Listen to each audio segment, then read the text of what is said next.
evening and welcome everyone to the January 9th, 2023 City Council.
Communities they want to live in.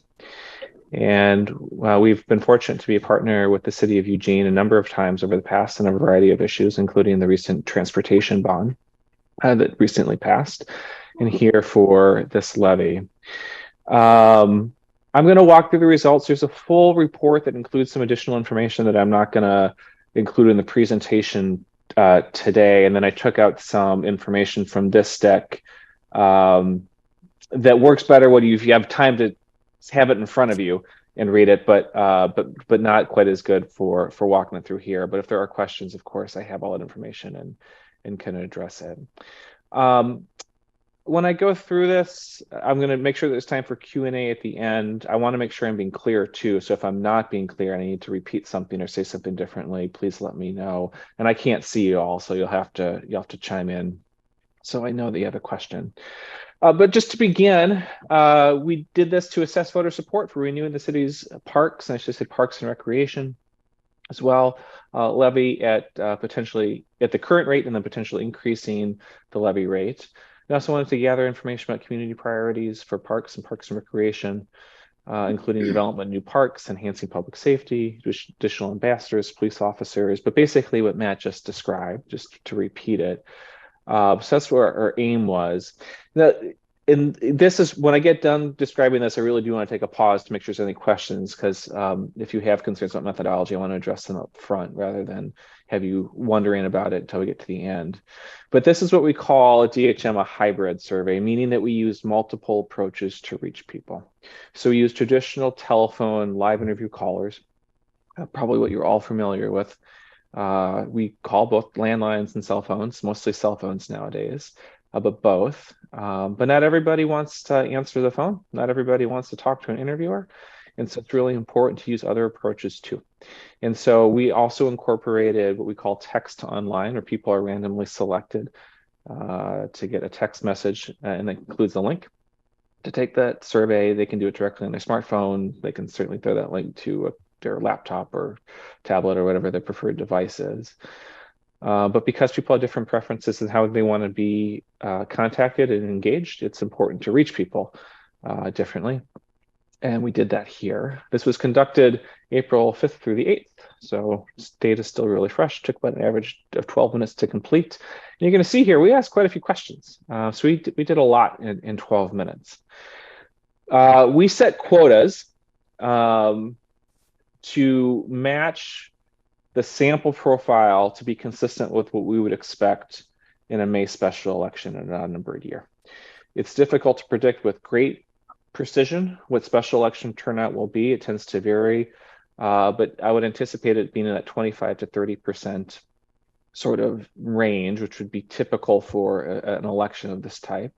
And we modeled the sample to reflect that. So it's going to be older than all registered voters, or we would see, say, in the November election that we just had. It'll be higher educated. There'll be more homeowners.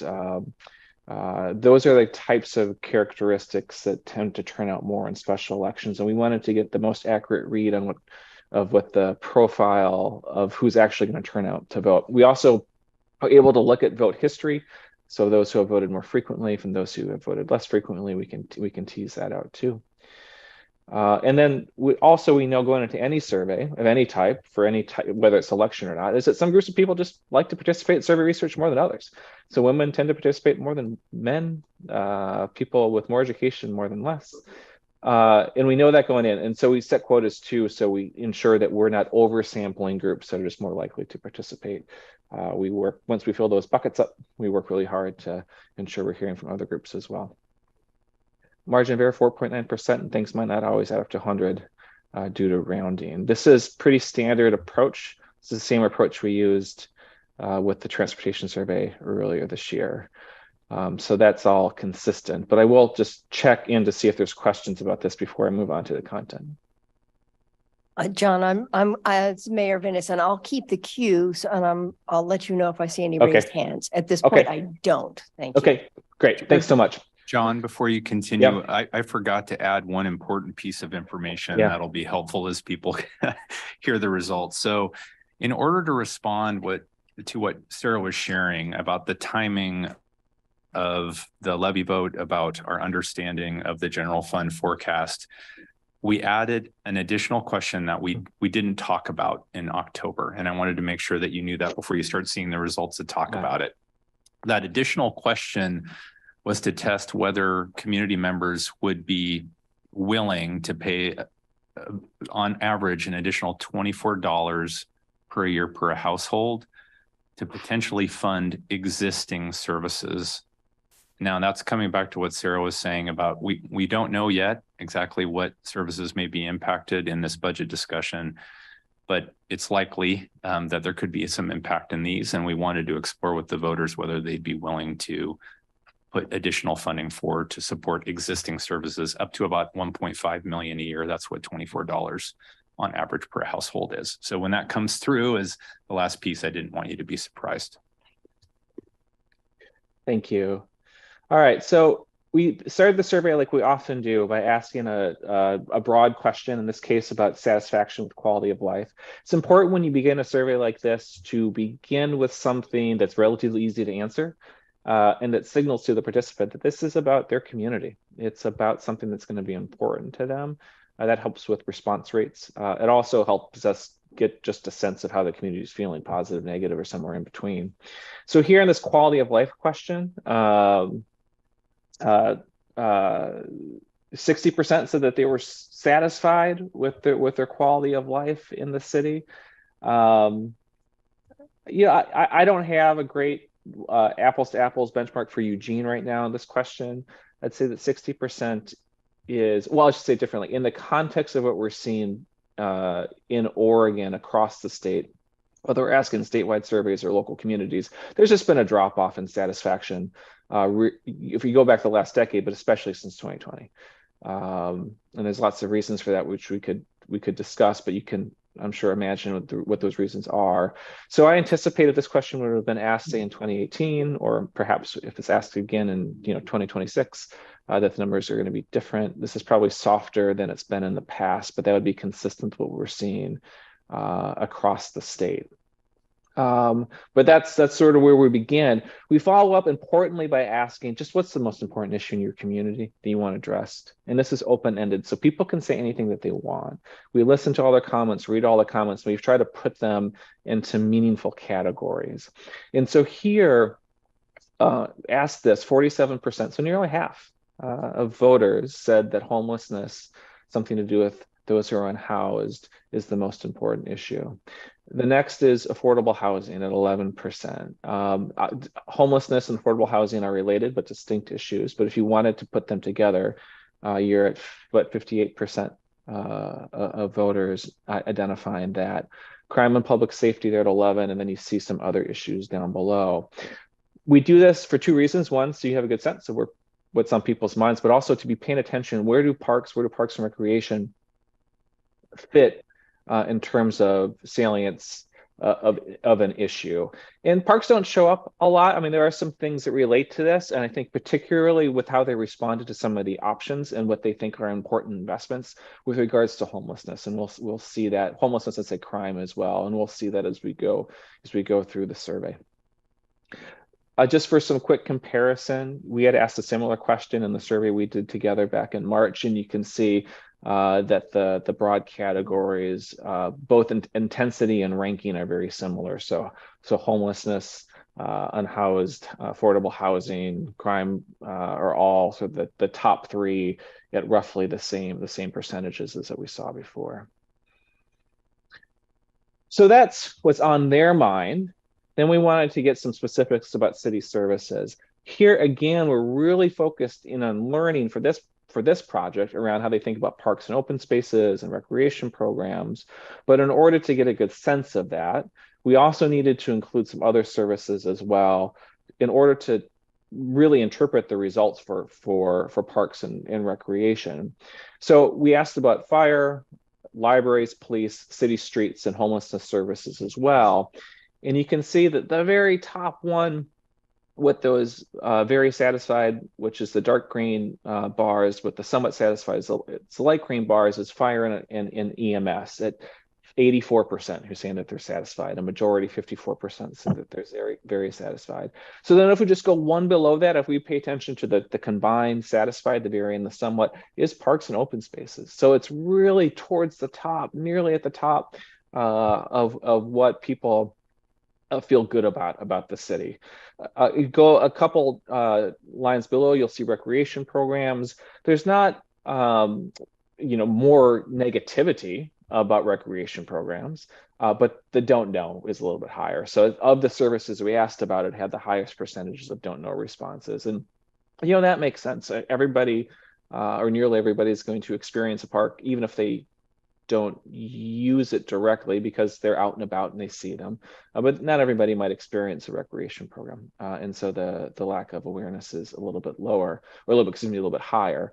But both of these are super valued programs. And so the types of programs that I would anticipate the voters would be interested in continuing to invest in supporting, because they're valued and they feel satisfied about them. There can be some risk sometimes when satisfaction is really high, because they may not feel like additional investments are necessary because they're kind of getting what they feel like they need. So we do want to pay attention to that. But I'd say, broadly speaking, that these are really, really positive numbers for the ask. And then, of course, the one that stands out here at the bottom would be homelessness services, with that total dissatisfaction, in particular, the 46% not at all satisfied. Again, we'll see there might be some ways to try to address some of those concerns with this levy or potential levy. We asked about this as well in March. I just want to call out that parks and open spaces did have a slight increase from 70% in March to 78% satisfied in December. That this is pushing I think that it would be very close to being statistically significant. I don't know off the top of my head if it is, but just directionally, that's good. And if we look at the suite of services we asked about, they all increased as well. So that perhaps pretends to a changing of attitudes in the city.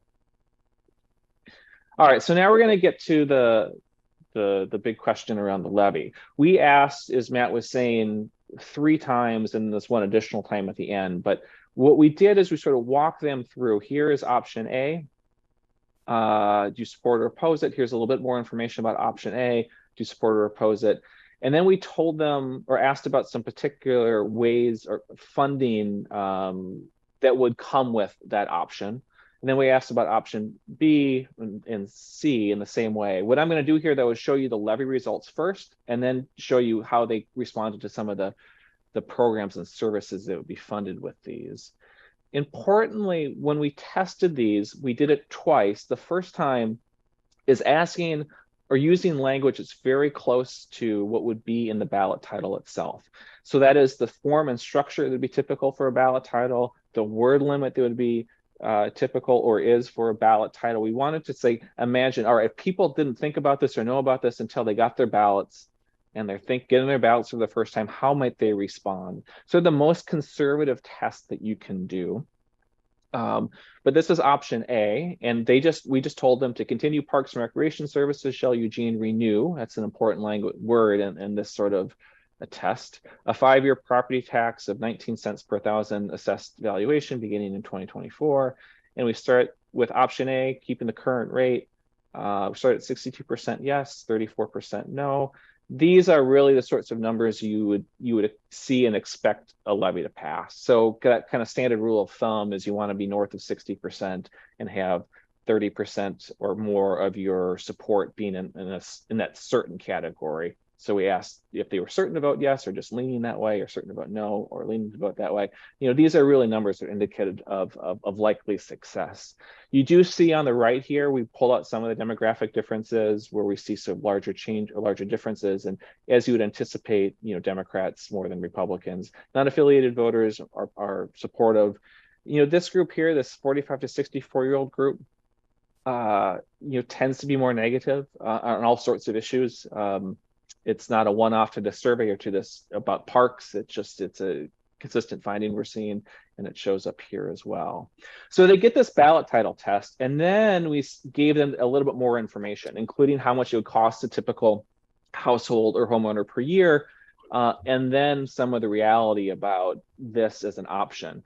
So then the next question told them that option A would renew an existing Parks and Recreation levy. If passed, the property tax rates would stay at their current rates, and the typical homeowner, and cost a typical homeowner $49 per year. So maintaining the current rates, but giving you that dollar figure.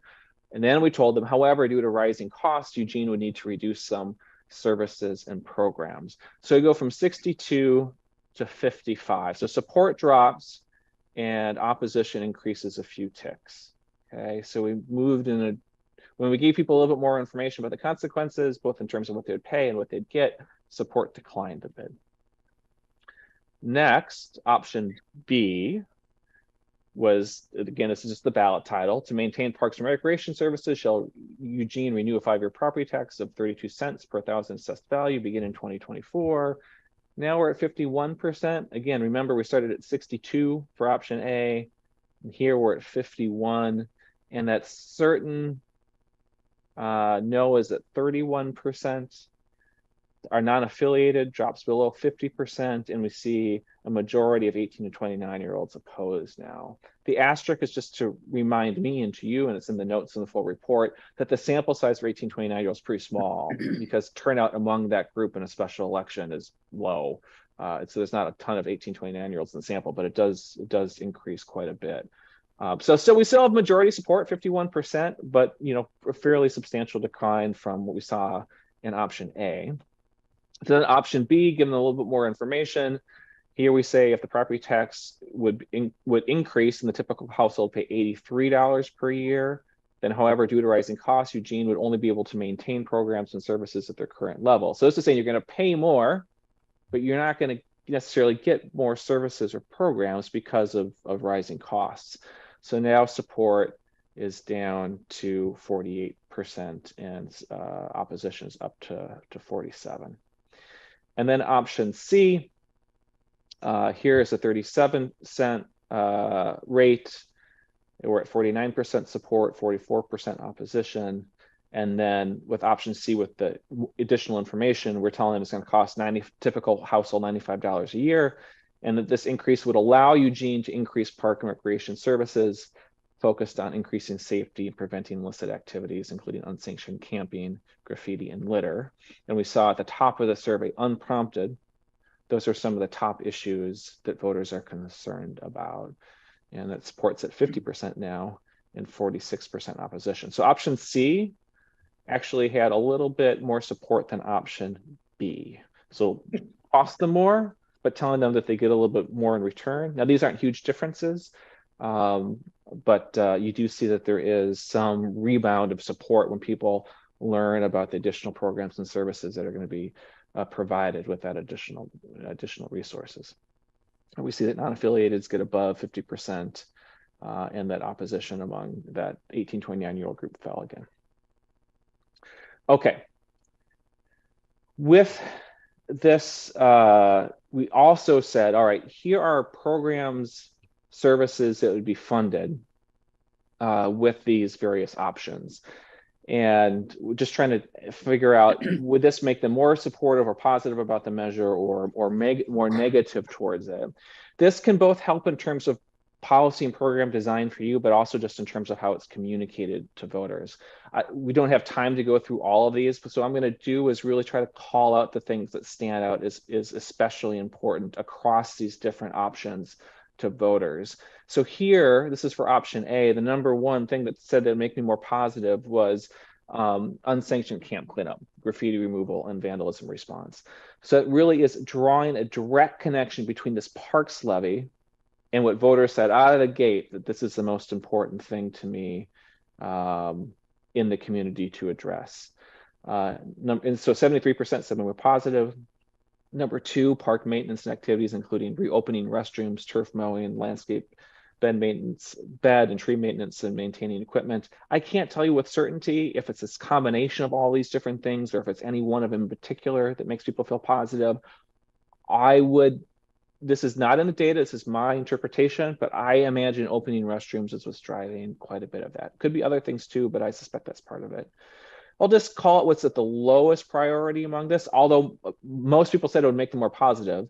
It's funding and maintaining future parks and pools. I think if we went back and asked the question again, we would tweak the language a little bit because it probably didn't accurately describe as well as we could have how that dollars would be spent. And I think staff can help us describe that better than I can, but I would call that out. Things that maybe are perceived to be in the future and not immediately addressing concerns today, though, in terms of a message and communication learning, I think we see that in that result. Then for option B, we said that everything in all this below here is on top of what we talked about in option A, but this is just the top thing again is additional staff to clean up parks and waterways affected by camping and dumping in parks. Again, most of these, a majority of people said that made them feel more positive, but again, addressing their number one concern around homelessness, unsafe camping, crime, graffiti, litter, really does impact people how they think about this levy. These other things make them feel good too, and we can talk about them individually, but just they're all positives. The one that's lower is additional park ambassadors to provide information to parks users and remind people of parks rules. I think again, if we frame these parks ambassadors as doing more of the helping clean up and address some of these issues here, which my understanding is what they do, we would have seen a higher response here. But it just tells you, I think, these results, where people are putting their focus, where they think the priorities are, and perhaps how to communicate the benefits of these levies to them.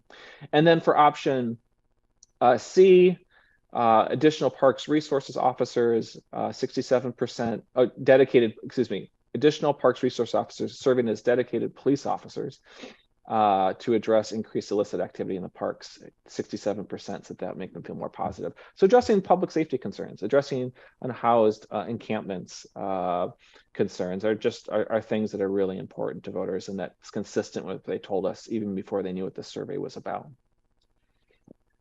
So then in the final test, we said, all right, you've heard about these different options. Tell us which one is your absolute preference, if you had to choose one.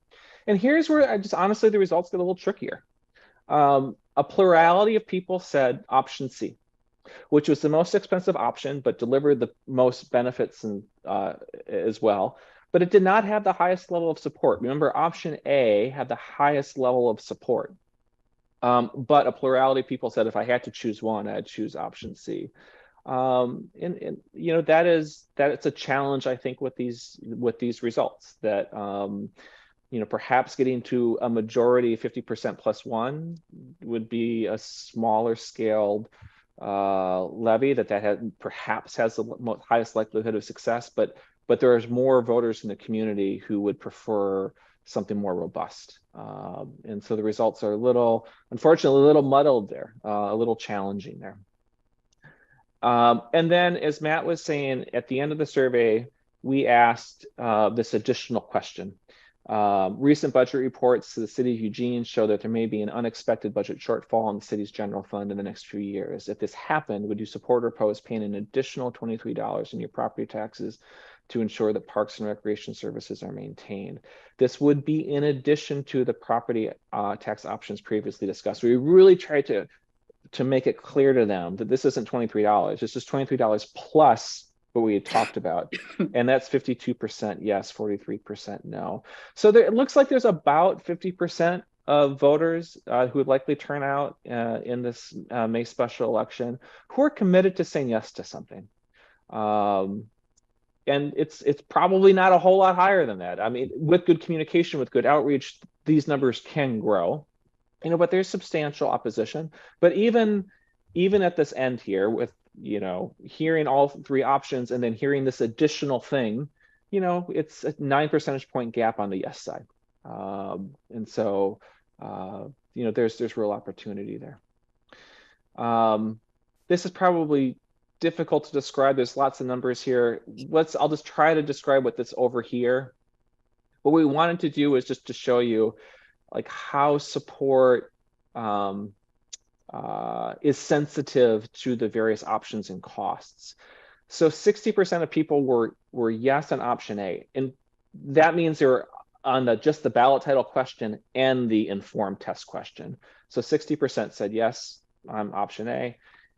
42% said yes to option A and B. Again, the ballot title and the informed test. And then you see 34% were yes to every A, B, and C. 31% were yes to A, B, C, and this additional $23.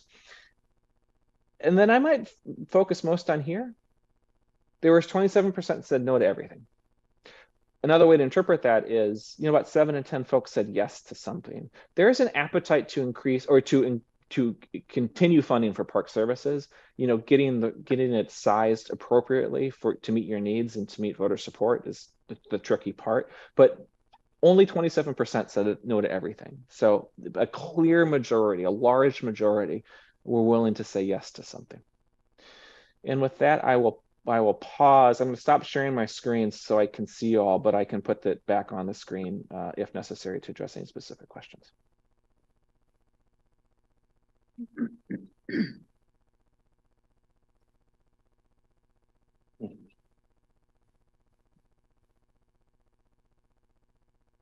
Are we ready for questions now, or is there a?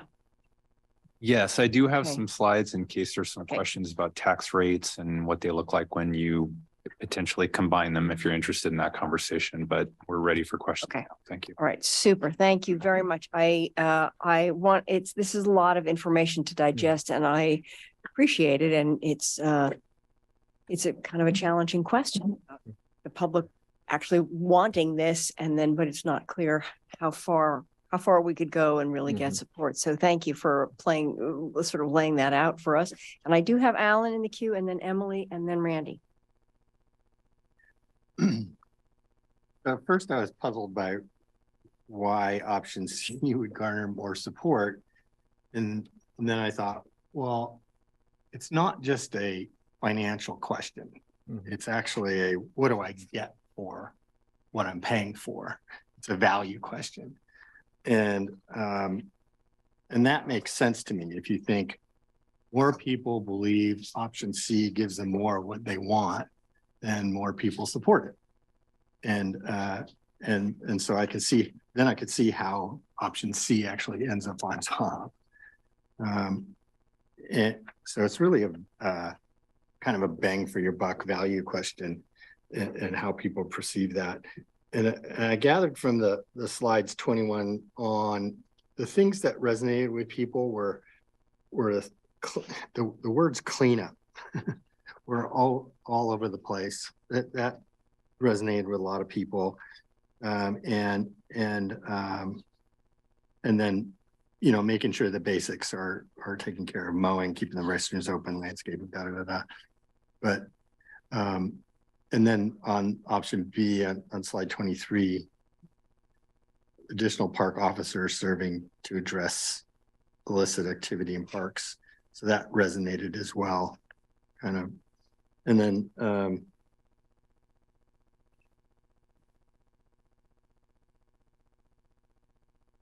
I think I have to sit with this for a while. I think there's this one group of people that will say no to everything. And there's a group that are persuadable, and there's a group that'll say yes to everything. And again, it's maximizing your yeses and minimizing your no's to get to a successful ballot. And I have to kind of walk through. John, what are those, given that last statement, how do you maximize the yeses and minimize the no's?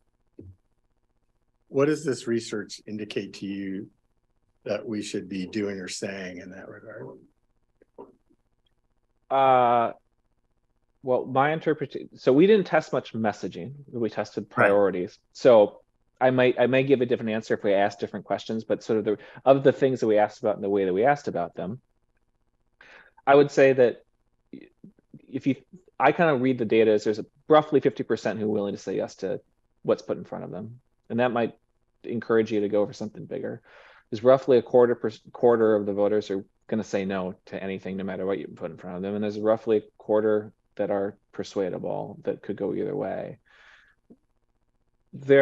Parks are highly valued, and that there's real concerns about public safety and unsanctioned camping. To the extent that you're thinking about how to package this, my assumption is, and tell me if I'm wrong, is that no matter what you go for, A, B, or C, that there's going to be some effort to address what voters tell us is the biggest concern. And I think that they need to know that that's part of whatever they're going to be put in front of them. I think that there's cost sensitivity, and we see that in this. We see the decline between A and B, I think tells us that there's cost sensitivity. Yeah, but that feeling safe at the parks, feeling safe. It's like, you know, how that's put together exactly. That's sort of beyond, but the levy has to address that concern, I believe, in order to feel confident that voters are going to say, a majority of voters will say yes to that. Right. That makes sense to me.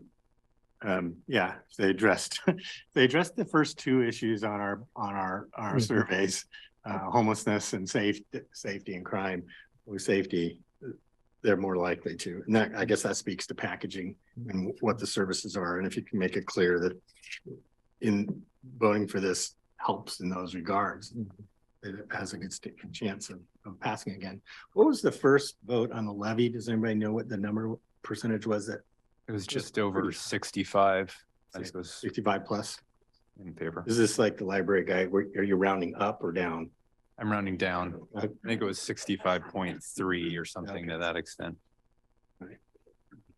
Okay, thank you. Emily, then Randy, then Mike. Well, I think that this green paper's answered my question, but I'll ask it anyway. Adding the additive existing services option, it's not plan D. It can go with A, B, or C. That was the intent of the way that we structured the survey, but it's really, we just wanted to give you a sense of whether the community was willing to support additional funding for existing services. But yes, that's the way it was presented in the polling. Can you explain, please, again, what the additive existing services option means? So we haven't defined that. We would only define it if that was something council wanted to pursue. We're looking right now, we're going through the process internally to understand, you know, what reductions we might be presenting to you as part of the budget, and we could take a look to see what might fit into that category if you're interested. So this would be for replacing things we'd lose from budget cuts? Yes, if that's what the decision of the council is in the budget. So really we should add it to every single one, because that's what we need to keep what we have now because of inflation. Potentially. We weren't certain when we were going out to do the survey what those numbers would look like and how that might play out across the different departments. And so but it felt to me sort of irresponsible not to at least put it out there and ask, you know, if you knew services were going to be reduced, because we're in this awkward place of you have your service level and then this additional service with levy. And if you're going out with a levy and we know this is going to reduce, I feel like you have to be a little bit upfront about that and then see, is that something people are willing to fill the gap, or because I know that conversation is going to happen around this table. So I think depending on what comes out of that in a few weeks, I think I'll know a little bit more about what we might recommend. So if you pass C, but without the additive part, then which part would you cut down? The stuff we added because of C, or what we're doing now? Yeah. Okay, thanks. Okay, thank you. Randy, and then Mike. Thank you, Mayor, and thank you for the presentation, John and Matt. Where does this place us with any ads? How close are we getting to compression? Yeah, so I have a slide for that, and Twyla Miller, our finance director, can come up and speak to that as well. So this just shows what's generated for the different options. And I put the additive existing on the bottom as something that would be added to those. And this next slide, I think, really gets to your question, which is remaining before possible compression. And on the right, we add, you know, that extra 9 cents just so you would see what it would look like if we added it to any of the options. Yes, and so 10 cents in revenue is about $1.7 million. So that would be what would be remaining. Okay, thank you. You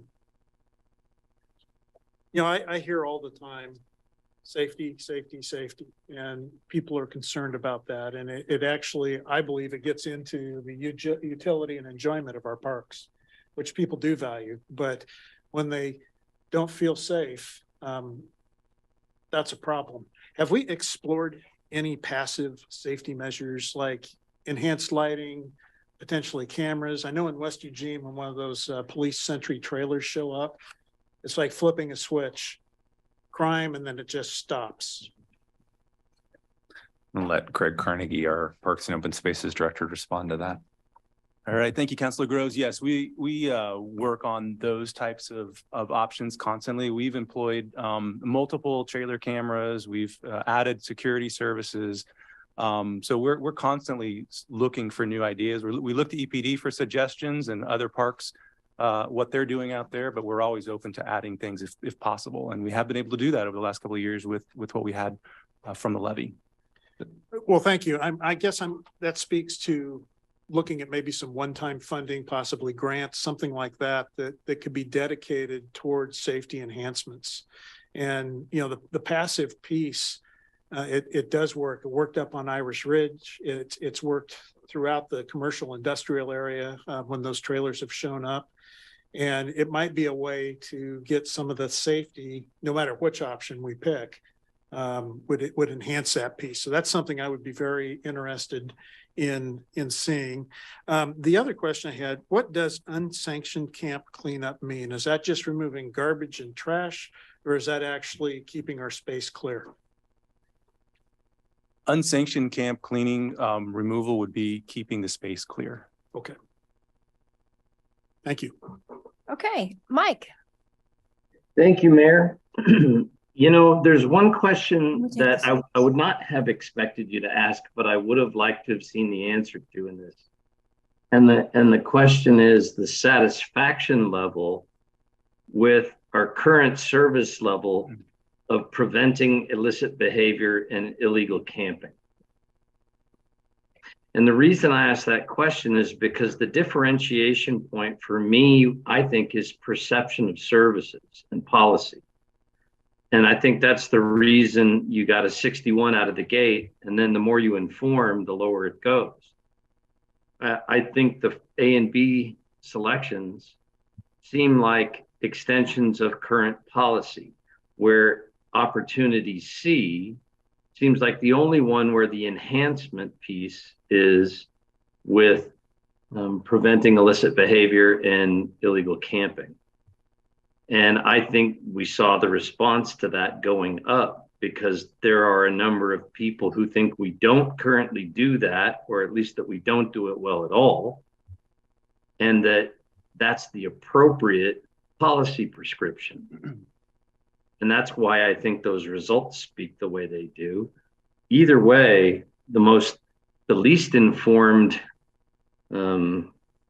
temperature question was the first one before there was any information or any debate. At 61 points is a bare minimum to go out the door. So I don't feel good about going out for it based on what I'm seeing. But I think I understand the results you just presented to us. I think if you ask people, would you support the levy at current rate if the majority of what we spent went towards appropriate policing and prevention of illicit behavior, I think you'd have a much stronger response. I think that what you've tested and what we've seen there is our policy choices and their level of support. So thank you. Hey, thank you. Matt and then Greg. Thank you, Mayor. It's nice to digest the visuals. I've been on audio for the last 40 minutes. So I'm coming at this from an audio point of view. John, something you said that jumps out at me is that folks are interested in paying for things that affect them now, not something that they're going to see down the road. I suspect that because we're in a time of economic uncertainty, rising costs, that folks want to see an immediate, some immediate satisfaction. Does that track with what? Am I interpreting well what you reported? Sure. I maybe I'm saying the same thing as you are, sir, but we gave them a number of different things about the levy, and some of them are clearly I think interpreted it as addressing what voters told us was number one concern: unsanctioned camping, homelessness, crime, graffiti. You know, and some things just were further removed from that, and they responded more to the things that were closer to what their priorities are. And frankly, I don't think this is unique to Eugene or the Parks Levy. Like, I think like generally people would be more responsive to things that are addressing current needs than some future need. And that is a general sort of notion.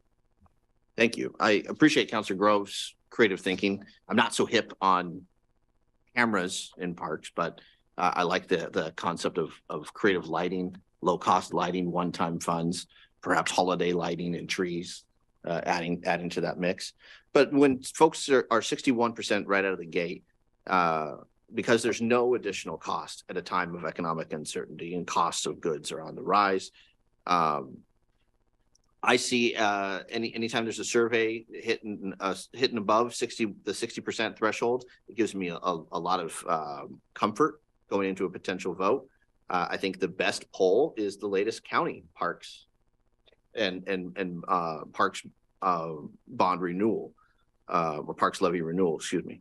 The $49 at the maintaining current rate level, that's the average cost to a typical home per year, $4 to $5 per month. And even if we could make some compelling arguments about additive existing service options around the public safety piece, adding an extra $2 a month, you're still tracking in at more affordable than a subscription to Paramount Plus.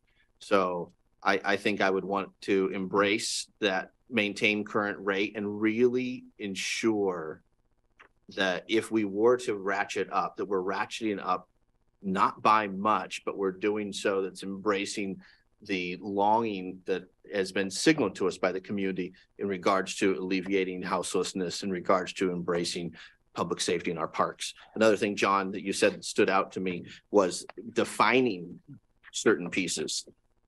We saw a spike of support.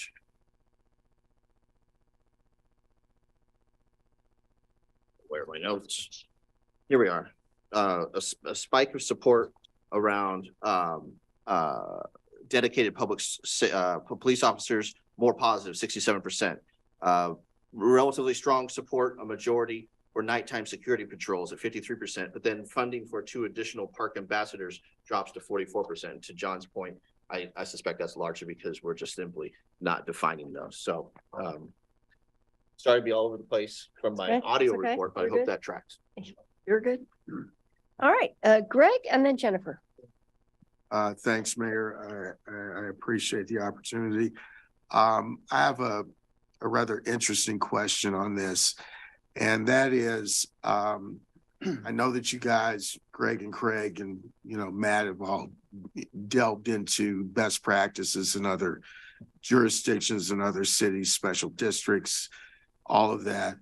If you have your wish list in terms of what we would be able to communicate to potential voters about what is visible, could be verifiable, and present value for their vote in terms of something that is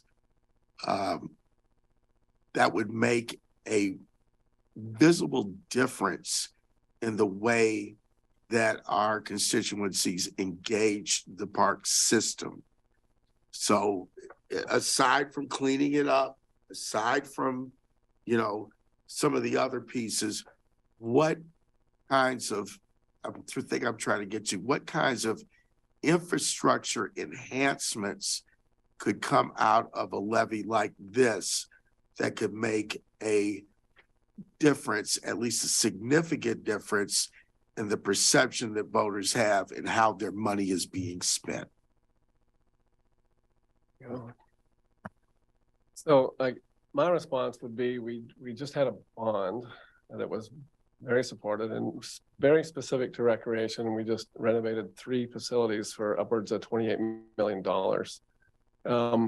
And then we had in the these levy. packages, A was doing what we want to do, and that's, if you notice, it's taking care of the maintenance of those buildings. So we built something, now we're going to maintain them. But it doesn't get into additional programming, the reason those buildings were renovated, and the quality of services and the quality of programs they bring until you hit option B.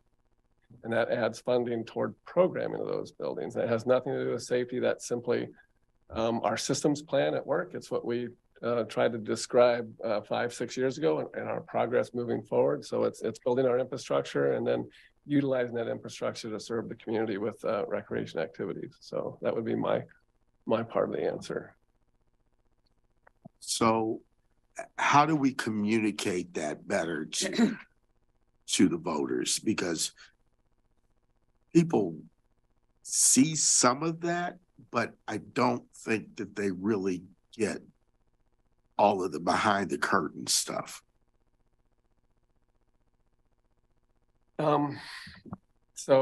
Well, through marketing and communication, but really let's see, it goes into one of those slides that was shown that specific again to recreation, not as many people know recreation than they do parks. So parks are much more available to everybody every day.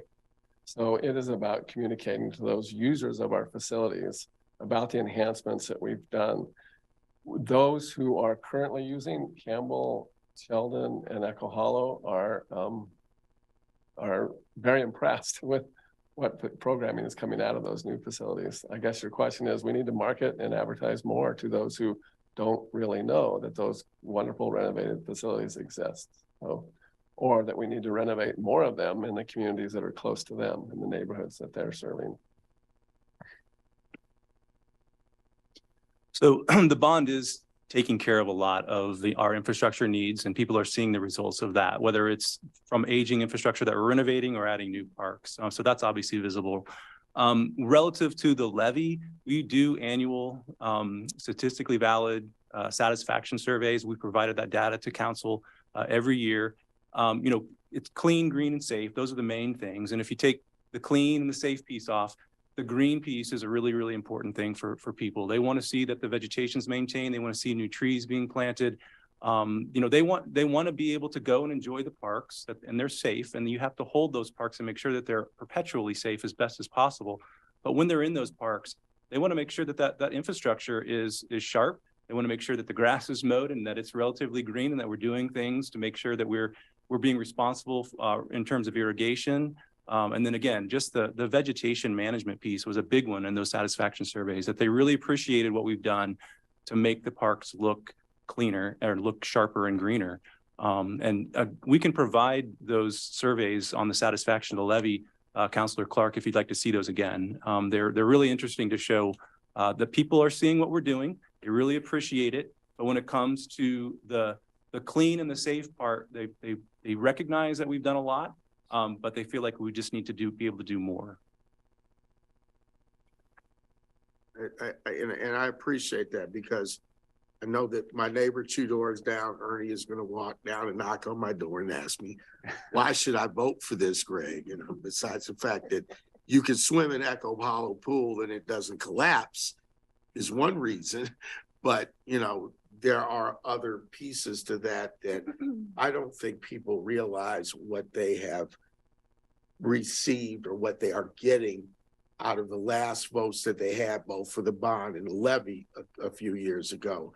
And that's a big problem in terms of communicating value that we have already invested in the park system. So if that's something that we can do a better job of, I think that would be extremely important to getting continued support. And I would just add briefly that historically, people in Eugene have strongly supported parks and recreation since the early mid-1960s. And so there is a history of strong service and strong support for parks and recreation in our community. And I would just add that, again, similar to the survey, I mean, we are constantly pumping out information about all the accomplishments that we've done with using levy dollars as well as the bond. And you're going to see a bond levy report come across your desk in the next few weeks. We're constantly out there. We have an annual report on what Parks and Open Space has accomplished. We're constantly providing the public with information. I think it's how we get to everybody and get it out there in everyone's world. That's the challenge, but it's certainly not from a lack of trying.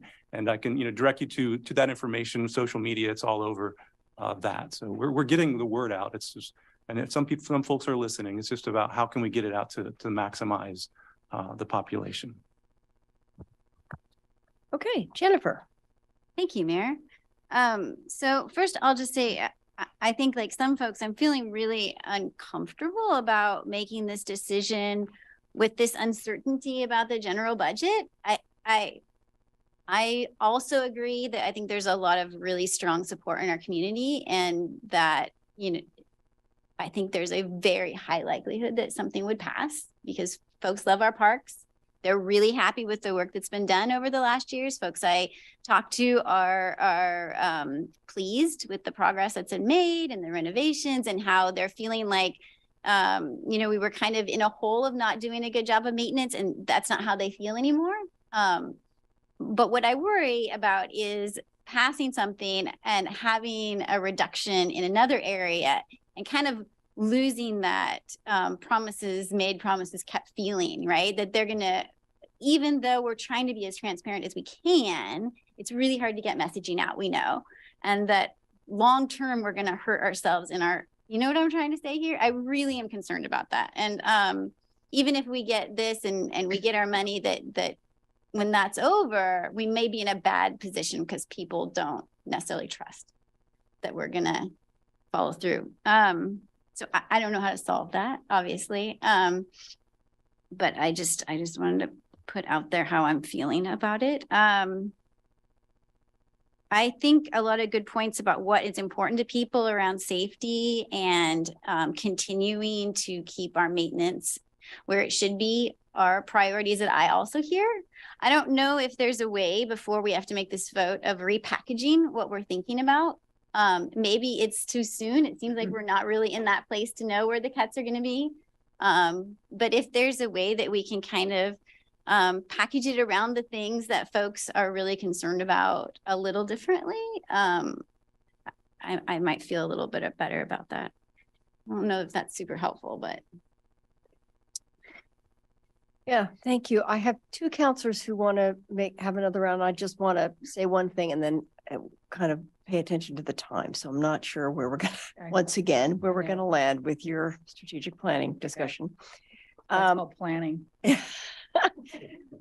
I actually kind of resonate with Jennifer's comments about the uneasiness of feeling like we're going to take money from one and add money to another, and where are we landing? But I also have a concern on the other side of this, which is that these are such important assets to our community, and the consequences of not keeping up now, let alone adding, but of not keeping up means it'll deteriorate. Mm-hmm. So we will be undoing what we have now done. And so that also feels like a failure to keep a promise. And I'm also so there's a worry about the deterioration sort of the physical, either of the programming or the facilities or the parks themselves, but also a concern about a deterioration in public safety. And I just don't think that's going to get better on its own. So that feels, given the community's concerns about public safety, the anxiety about whether the trails are safe or the parks are safe, that feels important. So I think in my mind, even with the kind of uncertainty of not knowing exactly where we are with the budget, I do feel the need to sort of recognize that this is really important to the public. And if we really allow it to deteriorate a little bit or fail to respond to public concerns about public safety, that we really will have let people down. So worried about the price tag and worrying about the tolerance, and also thinking about all of the things that now live on people's tax bills. How is this extra hit gonna feel? And I'm not exactly sure how to evaluate that, but I'm hesitant to say just do the minimum because I just think we clearly need to do more than that. All right, I have Emily and then Alan for second round. Thank you. Without even thinking about what we might have to decrease because of budget cuts, if we don't put it out or whatever we put out loses, what will happen with parks? What will we be giving up? Even if we don't have to spend more for what we have now, what if there is no levy? Then what happens? Because I think it's important, if we're going to get it to pass, that people understand not that it takes this much to keep it where we're at, but if we don't get it, what's going to happen? Without that information, it'll be harder to convince people.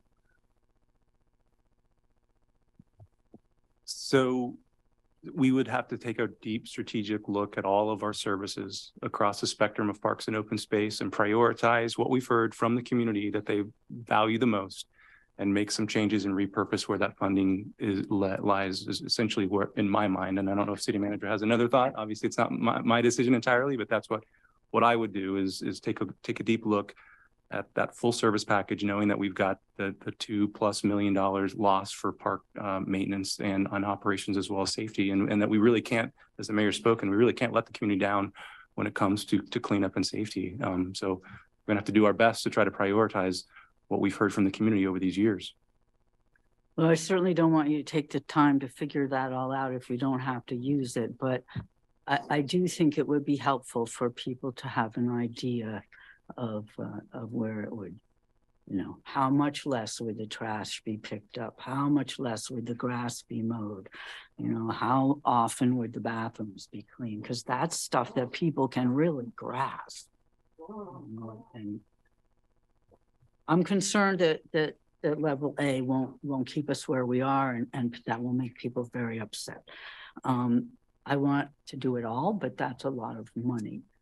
I'm also concerned about the public safety part, which is certainly one of our top goals. But we already have the payroll tax, and then general fund money is going to go down. So people want the payroll tax to pay for the police. And I think that there may be some pushback if we then say, okay, we've got general fund and payroll tax. Now we want some money from the park levy for police. So I think we need more safety everywhere. I'm not against having them. That's a concern that people might say. And just to clarify, Councilor Semple, I believe there are 2 officers that are parks officers that are funded with the levy funding right now. So those are the 2. So this would be adding to that. So we do have a public safety element in the existing levy, but I just wanted to clarify that. And so if we didn't have it renewed, then we wouldn't have those police. And likely, if we got more, then we'd have 4 police. Okay, thank you. I think people are going to want to know this kind of information of that keeping the rate the same is not keeping the services the same. And if the budget for parks goes down, it's really not. So it's a complicated one as to how we're going to present it. Thank you for all this work. I mean, even if we go, yay, C, and then the budget gets cut, where do we cut that? Do we cut the stuff that was extra in C or B or A? That's going to be confusing. Thank you. All right, Alan, and then Yeah, Greg. I had the same question as Emily. We've got the bond, and that's for construction building stuff. The levy is for operations, the maintenance, the cleanup, the landscaping, keeping the bathrooms open, the public safety officers, the ambassadors, so all that stuff. And my least satisfying part of the AIS was the answer to what happens if the replacement is not approved, only to be seconded by your answer, Craig, which was not very satisfying. If the answer is, I don't know, we'll have to look and figure it out, that's a terrible answer. I think you actually do need to go and look at what did we add and what would we lose, and come up with a concrete list of things. We've done that before, where we said, okay, we don't pass this, and this go away. And I think it actually has to be kind of that quid pro quo. People got to know what they're buying. So those people that say, I don't know, maybe, yes, no, but if in front of me it says, if I vote no, then I don't get this, that might swap me over into the yes vote. So I think you do actually have to come up with that list. I know it's hard to do, and it creates turmoil within your staff, but I guess I would start with, what did we add? And that kind of goes, start with that. Maybe not all of that goes away, but that would be the first hit, I would think. And I guess, Jennifer, I struggle with that all the time. I'm doing this quite a while, and it's always a struggle with, well, we're working on this, and at the same time, this is a problem. And so do we not work on this because this is a problem, or do we not enhance or fix this because we haven't fixed that? The city's got 40 something different services, and they're all in different fluxes all the time. What I've come to kind of settle down with is that, yes, we may actually enhance over here and cut over here. And that's just the way the real world works. And it sucks, but that's the way the budget ends up doing it when you have a complicated enterprise like the city of Eugene with all these different services. And it's kind of, it's harsh, but and so, I'd be in favor of keeping or enhancing this, even though I know, because I know people love our parks, even though I know we are going to be making cuts over here. This is what we get paid the big bucks for. I would just, these trade-offs. was going to speak to Craig's answer, because what I heard, and I appreciate you were like making eye contact with me, like, do I even want to answer this question, is that when we initially went out for this levy and got approval, we were in a whole different world. I mean, the world was different, right? What our community would have said their satisfaction and what their highest urgent needs were, which if we get to the strategic plan, we'll talk about urgent community needs, was different. And so what I was hearing Craig say is, it's not as easy really from a management standpoint of saying all the things we promised are all the things that go away. We could say that. What I was hearing you say is, yeah, but given today, would we want to restructure everything we're doing to try to meet the community's needs? And we haven't done that deep evaluation. Yeah, I think that, I know that's hard to do. Yeah. I've had to do it. It's difficult, but I think it's actually necessary. I think you actually have to do it in order to get the list that Emily was talking about, because I think that's important. People need to know what they're giving up if they vote no. Right. And conversely, it's, what am I buying for this? Again. Okay, Greg, and then Matt. So in terms of leveraging the infrastructure that we do have to create other revenue sources, so, tournaments, other kinds of events that can consistently bring in, or at least bring in, influxes of new revenue. Where are you at with those conversations, one? And then two, are you also looking at maybe revisiting a user fee structure that would be different, and in terms of enhancing, the revenue that we would, get from, a different user fee structure where, people come in, they pay for what they want to use, and, we can, get revenue on that basis as well. So looking at it from a revenue generating perspective, not just tax revenue. Right, and that's all on recreation.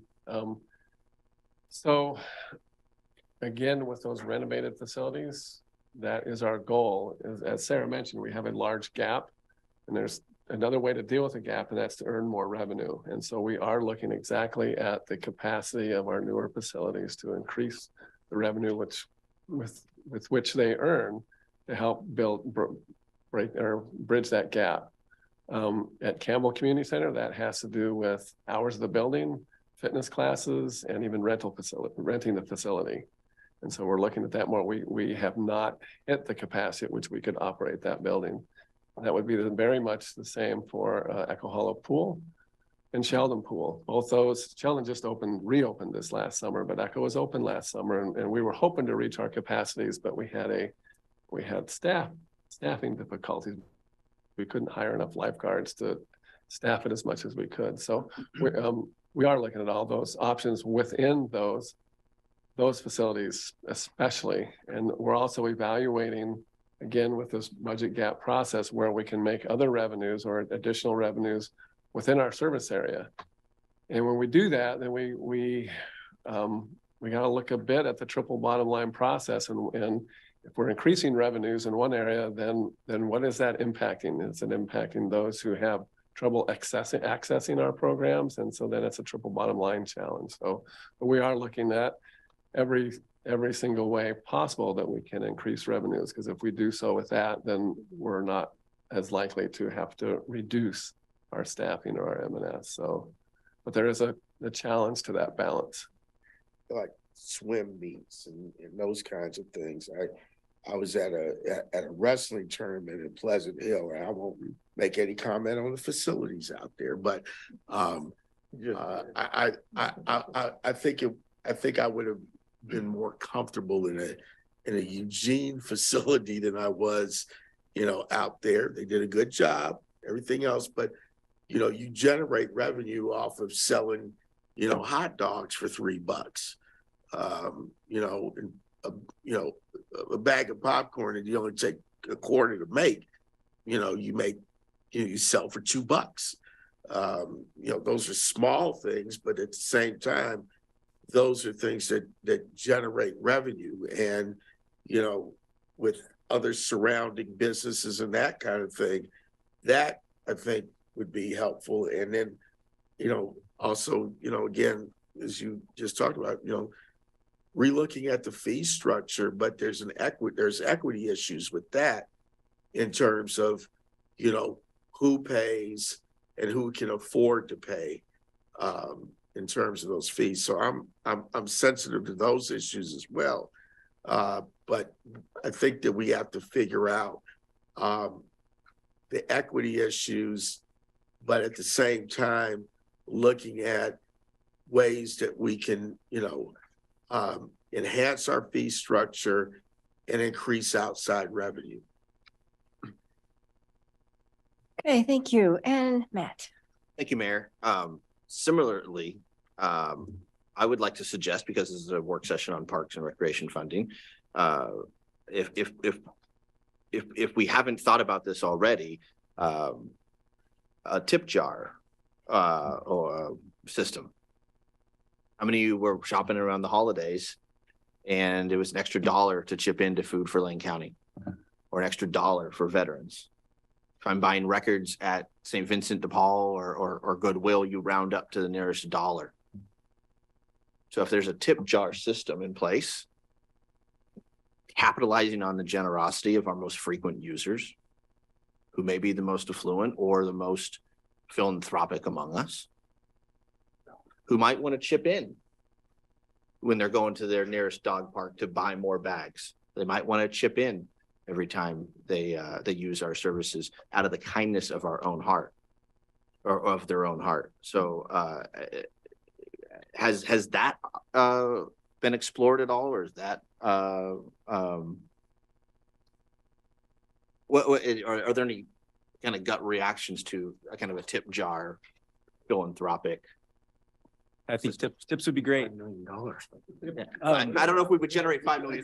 Yeah, I think that's the key. And we have looked at these types of things that you're referring to, and other things, including sponsorships and such. And part of it was in that revenue report that we've done, and we looked at a variety of these things, and they are nice to bring in some additional supplemental dollars, but they do not provide us enough to get us where we need to be in terms of maintaining the size of the park system that we have. So we are always looking at food trucks and beer gardens and different things like that, but it really is more kind of like the tip level of dollars that we're bringing in, as opposed to the real revenue that we need to sustain and grow the system. But they're very good ideas, they're creative, and it's fun to think about. And we have in fact done that, and we'll continue to do so.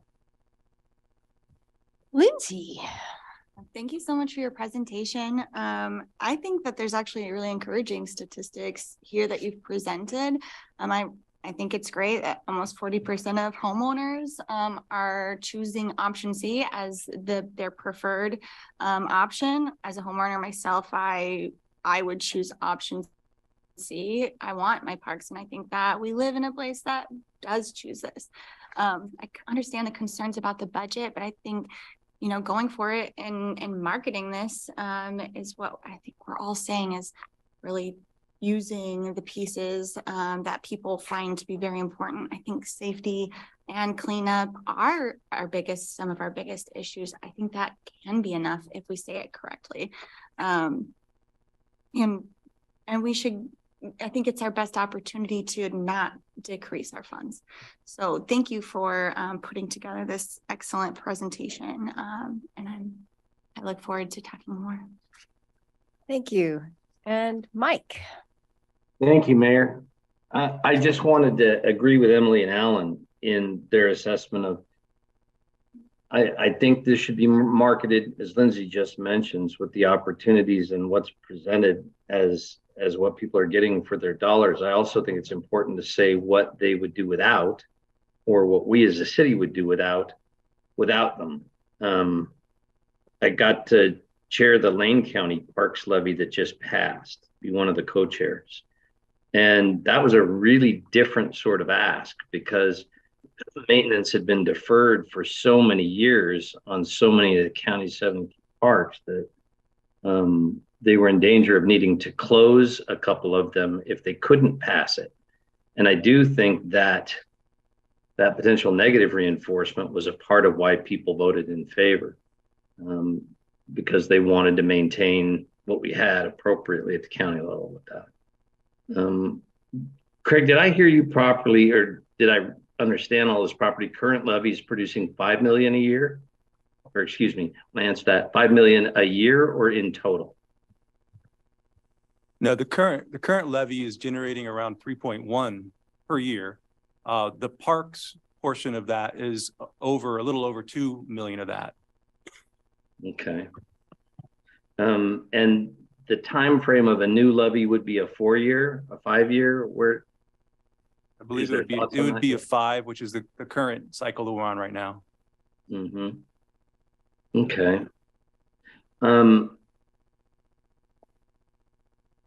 I know of and have argued with my friend Alan many times over the ownership the city has of a current park asset that's, in my opinion, underutilized near a golf course.